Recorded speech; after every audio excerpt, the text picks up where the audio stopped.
ಮತ್ತು ಗ್ರೋಚ್ 98 pigeon spray ಮಾಡಿದ್ದೀವಿ ನೀಮಲ್ ಜೊತೆಯಲ್ಲಿ. ಇವತ್ತು ಈ ಗಿಡ ಯಾವ ಥರ ಬಡ್ಡಿ ಆಗಿದೆ ಅಂತಂದರೆ, ಯಾಕೆ ಅಂತ ಹೇಳಿದ್ರೆ ಇದು ಸೀಡ್ಸ್ ಕಾಟನ್ ಆಗಿರೋದ್ರಿಂದ ಫಸ್ಟ್ ನಾನು ಪ್ರಿಪ್ರೇಷನ್ ಕೊಟ್ಟಿರೋದು ಬಡ್ಡಿ ನೋಡಿಕೊಳ್ಬೋದು. ಯಾಕೆಂದರೆ ಇದು ಸೈಡ್ ಬ್ರಾಂಚಸ್ಗೆ ಏಳಿ ಮಾಡಿಸಿದಂಥ ಗಿಡ ಆಗಿರೋದ್ರಿಂದ ವೇಟ್ ತಡ್ಕೊಳ್ಬೇಕು, ಕಾಯಿ ಸೆಟ್ಟಾಗಲಿಕ್ಕೆ ಇನ್ನೂ ಟೈಮ್ ಇದೆ.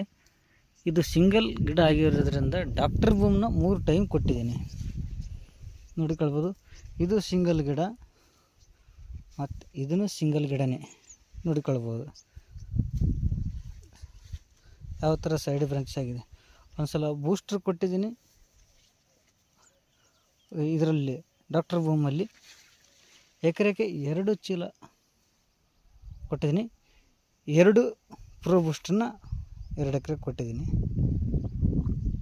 ಮತ್ತು 2 ಬ್ಯಾಗು ಪೊಟ್ಯಾಶ್ ಕೊಟ್ಟಿದ್ದೀನಿ. ಫಸ್ಟ್ ಟೈಮಲ್ಲೇ ಪೊಟ್ಯಾಶ್ ಡಾಕ್ಟರ್ ಬೂಮು ಪ್ರೋ ಬೂಸ್ಟ್ರ್ ಕೊಟ್ಟು ಮಿಕ್ಸ್ ಮಾಡಿ ಕೊಟ್ಟಿರತಕ್ಕಂಥದ್ದು ನೋಡ್ಕೊಳ್ಬೋದು. ಮತ್ತು ಇದನ್ನು